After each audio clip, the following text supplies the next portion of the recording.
जय हिंद दोस्तों। NCERT study with Pankaj sir में एक बार आपका फिर से हार्दिक अभिनंदन है। दोस्तों जैसा कि क्वेश्चन है, so graphically that each of the following given system of equations has infinitely many solutions. Question number 24 है 2x plus y equal to 6 और 6x plus 3y equal to 18।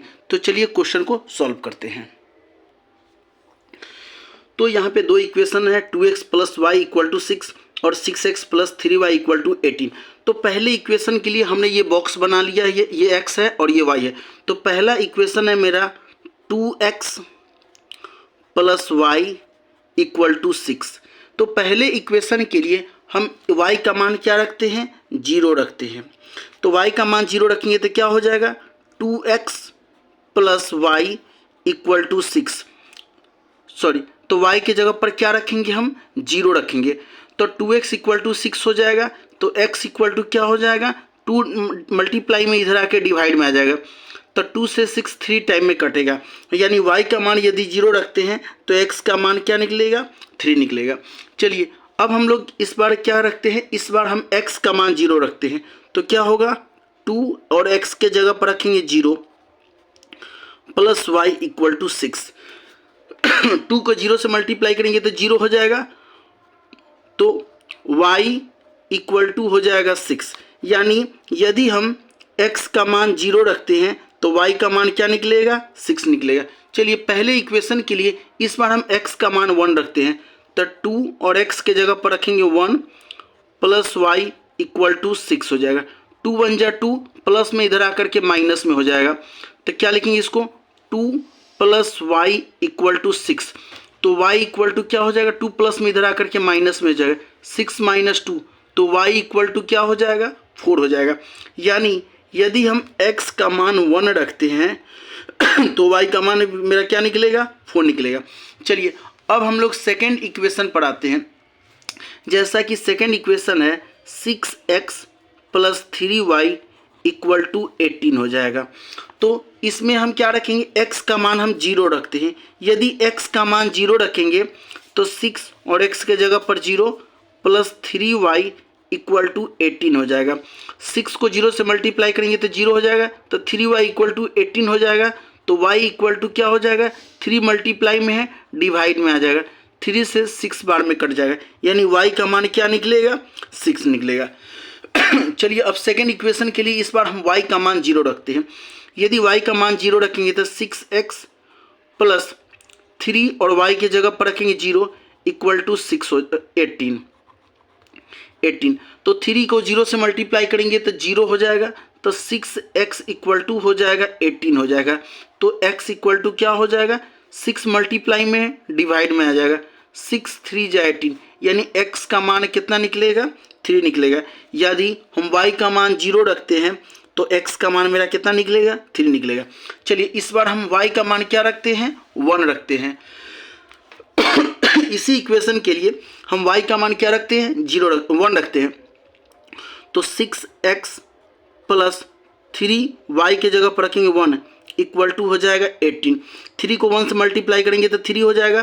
तो 6x इक्वल टू 3 प्लस में इधर आकर के minus में हो जाएगा, 18 माइनस 3 हो जाएगा। तो 6x इक्वल टू हो जाएगा, 18 में से 3 जाएगा तो बचेगा 15 हो जाएगा।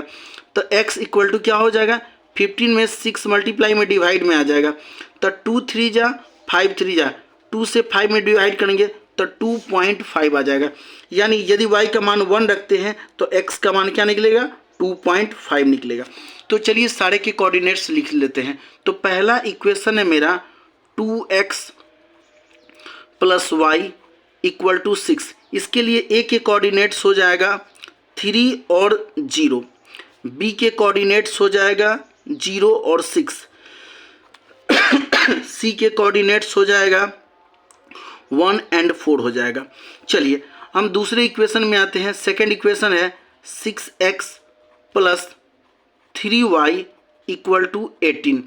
इसके लिए हम लोग d के कोऑर्डिनेट्स आ जाएगा 0 और 6, e के कोऑर्डिनेट्स हो जाएगा 3 और 0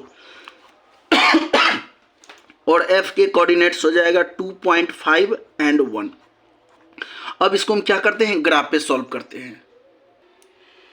तो चलिए हमारा ग्राफ तैयार है। यह मेरा हो गया x, x डैश, y और y डैश ओरिजिन हो गया। तो पहले इक्वेशन के लिए x का मान है 3, तो 1 2 3 और y का मान क्या है 0।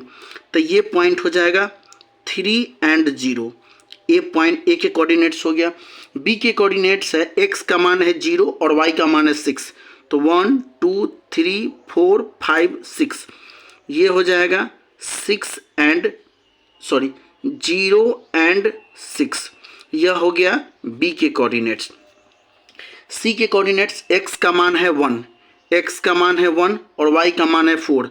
तो 1 2 3 4, यानी ये पॉइंट हो जाएगा 1 एंड 4 हो जाएगा। ये सी के कोऑर्डिनेट्स। चलिए अब इसको हम आपस में क्या करते हैं, हम मिला देते हैं।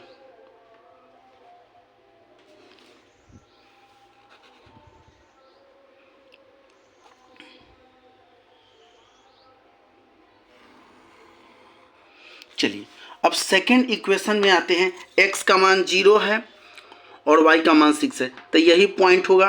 फिर x का मान है 3, x का मान है 3, तो 1 2 3 और y का मान है 0, तो यही पॉइंट हो जाएगा। फिर d के कोऑर्डिनेट्स x का मान है 2.5, 1 2 यहाँ पे आ जाएगा और y का मान है 1, तो यहाँ पर इसी पॉइंट पे रह जाएगा। ये 2.5 और 1 रह जाएगा, तो इसी लाइन पे रह गया। तो हम क्या कह सकते हैं, equation has infinitely many solution. तो चलिए दोस्तों, इस प्रकार ये क्वेश्चन नंबर कंप्लीट होता है। धन्यवाद।